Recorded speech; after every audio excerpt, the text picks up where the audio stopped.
The People's Republic of China, with a population of around 1.4 billion, is the world's most populous country, and the world's third or fourth largest country by area.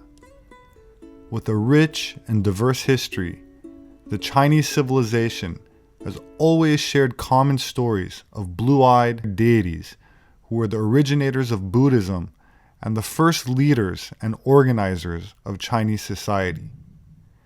While the majority of the population regards these stories as pure legend, there are villages in China with numerous residents that have blonde hair or blue and green eyes, and whose Caucasian features, such as a high nose bridge and beards, are prompting some historians to suspect that at least some of these ancient myths of the Far East might have a basis in truth.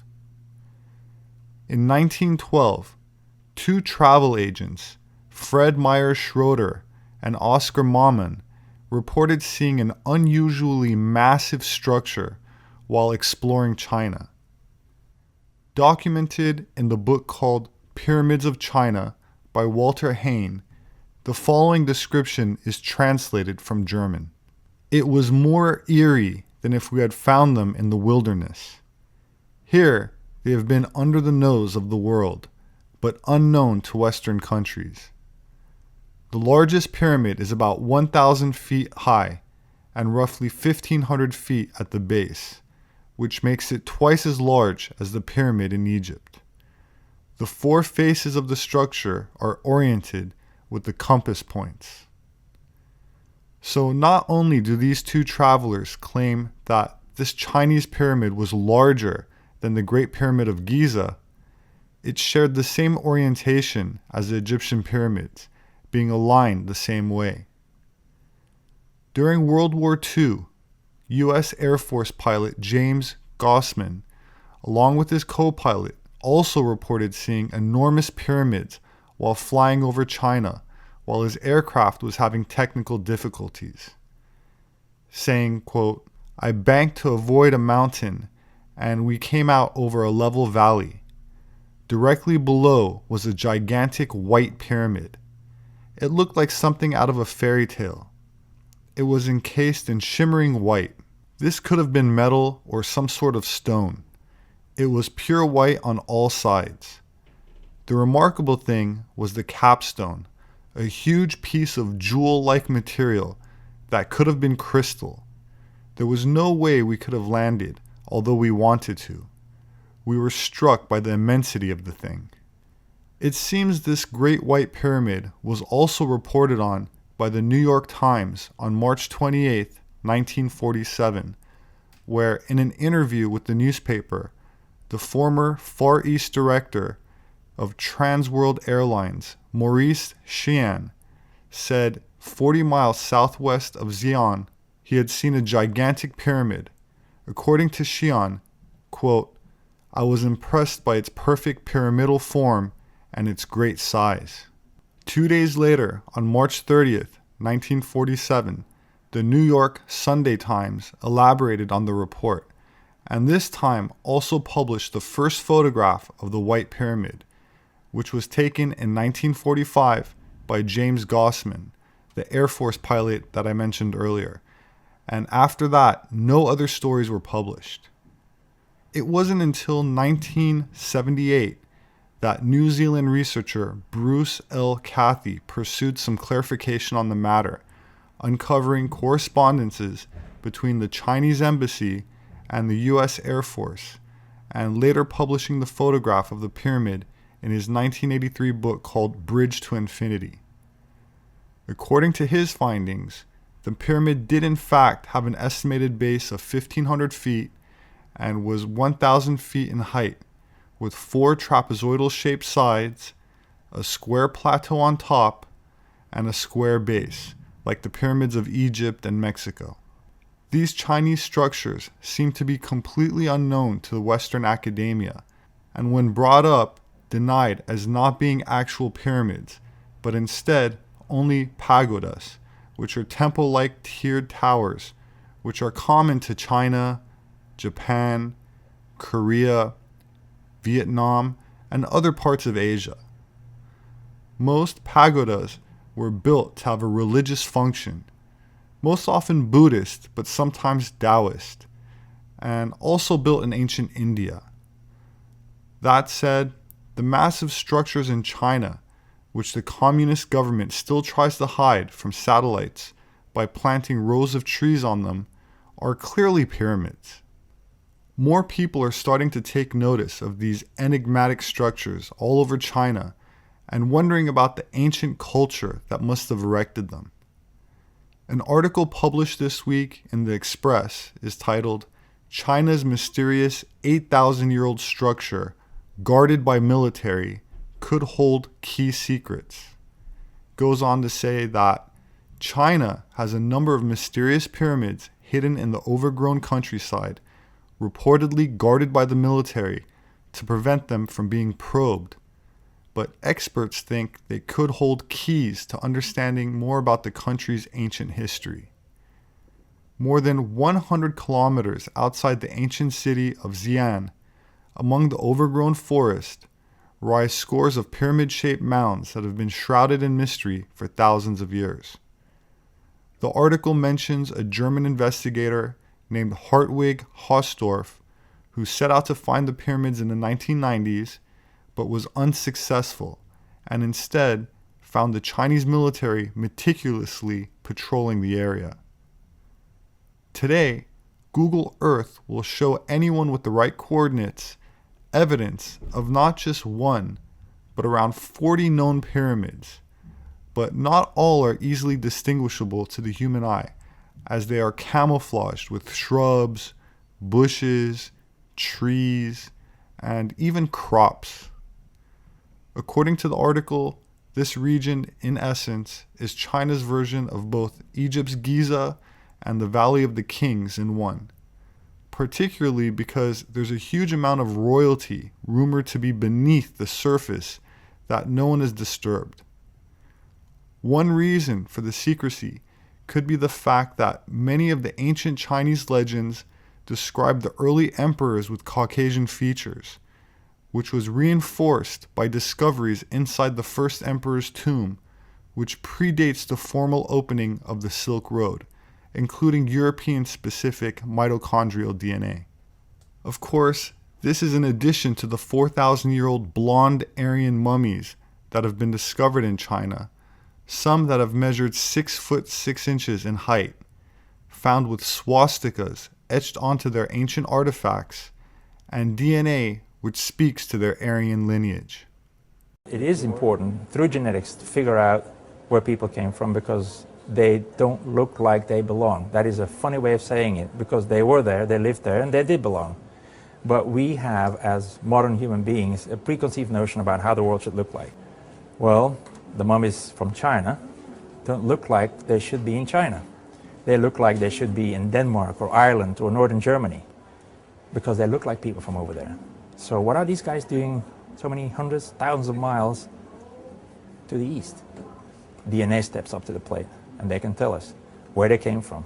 Archaeology steps up to the plate and says when they may have come over. Combine the two, you got the family history and the kit and caboodle that they lived in. What are these people doing there? So long ago, well before the opening of the Silk Road, which is dated to 138 BC, these mummies date back, some of them, to 2000 BC.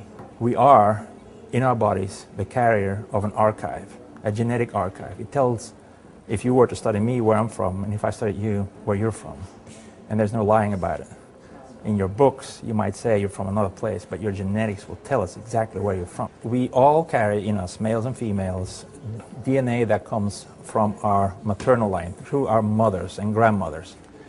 So why is that important? For starters, it allows people who study that aspect of genetics in any individual to retrace the history of that particular person through the mother's lineage. The female mummies were mostly of local origin. However, there's another type of testing, the Y chromosome testing, which is the male line. The males came from parts further west, not necessarily Ireland, but places like Iran, maybe towards parts of Turkey. The mom's side and the grandmother's side is from the Tarim Basin, And the fathers and the grandfathers' side were moving in with their sheep, with their herds, slowly but surely, and having families, living their daily lives. So that is an additional aspect that the archaeological part to some extent corroborates but doesn't tell in that great a detail. And that's the wonderful thing about DNA testing. Although the information has been suppressed, alternative explanations to the communist version of Chinese history has been available for some time. As early as the 17th century, a Roman Jesuit wrote about the Chinese pyramids, and in 1785, the French Orientalist Joseph de Gignes wrote an article called An Essay in Which We Prove the Chinese Are an Egyptian Colony. Keep in mind that in this context, Egyptian does not mean the modern Islamic civilization and demographic that occupies North Africa in modern times, which is very different culturally, ethnically, and genetically from the ancient Egyptians who built the pyramids in ancient times. Despite widespread Afrocentric propaganda in the United States and European academia and media, the ancient Egyptian nobility, pharaohs, and mummies are predominantly comprised of red-headed and blonde Caucasian people, as can be attested to by the mummies themselves, which not only have Caucasian facial features, such as the high nose bridge, cheekbones, and lack of prognathism, meaning how far the mouth sticks out from the face, which any real anthropologist can visually distinguish from sub-Saharan phenotypes, but the DNA also shares affinities with Aryan or Western European genetics, depending on the period. Even the oldest remains found in Egypt, which date back to pre-dynastic times, which is now in the British Museum, nicknamed Ginger because of its red hair. So it's not only China that is hiding its true history, it's also the West that is guilty of teaching falsehoods in an effort to push a cultural Marxist political agenda. That said, Western archaeologists who are interested in learning the truth have, to this day, rarely been permitted to investigate the sites, and some have claimed photos show shrubs and even structures that have been deliberately planted or erected to keep the secret under wraps. Some archaeologists suspect that there are almost certainly lost emperors, treasures, and priceless artifacts buried below the mounds that would dwarf Howard Carter's 1922 discovery of Tutankhamun. In 1974, the world got a peek of a truly extraordinary history of China when two farmers were digging just outside Xi'an and discovered the famous terracotta army of China's first emperor, Qin Shi Huang. There were legends that he had been buried inside a veritable mini city with palaces, carriages, treasures, and anything else he'd need in the afterlife.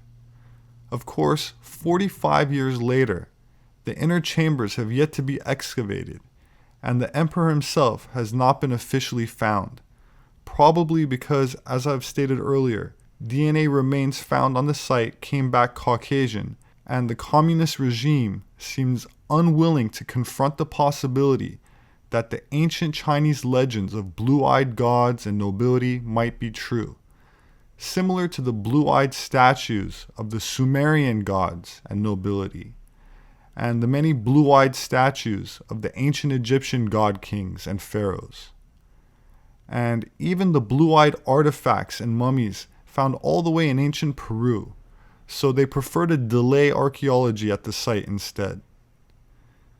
Archaeologist Kristen Romy told Live Science that researchers are going to, quote, be digging there for centuries. Chinese communist authorities will not allow anyone to excavate at the site, and Xi Jinping's government says that the technology does not exist yet to properly explore the site. So, as long as the current political situation holds up, I think she might be right. Some have claimed that the Chinese have a strong veneration of culture, meaning that they simply wish to leave their royalty at peace. But I personally don't buy that argument, seeing how China has placed millions of Caucasian Uyghurs into concentration camps and is tearing down Aryan Buddhist statues and rewriting the Bible to reflect a more socialist ideology. I don't believe the communist Chinese are motivated by peace, but like the radical left in the United States, they're systematically erasing and replacing history in an effort to impose a banker-financed, UN-backed, globalist, egalitarian political agenda, similar to what happened with the communist Bolshevik takeover of Russia, which has all but erased the memory of the Tartarian Empire that preceded it, or the Afrocentric communist destruction of South Africa, which is currently imposing a racially motivated genocide against the people that established agricultural civilization there over 500 years ago. Now, in China, the government is not only cracking down on Muslims, but on other religions as well as it pushes to assert communist ideology. Buddhist temples have been closed or demolished, while a campaign has been launched to destroy hundreds of statues of Buddha. The destruction of the giant Guanyin Buddha has drawn international condemnation. The three-faced statue of Guanyin, the deity of mercy in Chinese Buddhism, is being demolished. It's left us Buddhists and those who worship the goddess Guanyin inside and outside China quite bewildered. It's not only Buddhism, but also Christianity and Islam. Experts estimate that the three-faced Buddha is just one of up to 800 statues that have been destroyed in recent years. My name is Robert Sepehr. I'm an anthropologist. My published work is available on Amazon. My books make a great gift. If you would like to support my work, you can do that through patreon.com. There should be a link in the description section for those that are interested. I appreciate it. Thank you. Please hit the like button and don't forget to subscribe for future updates. Have a wonderful weekend, and I hope to see you again soon.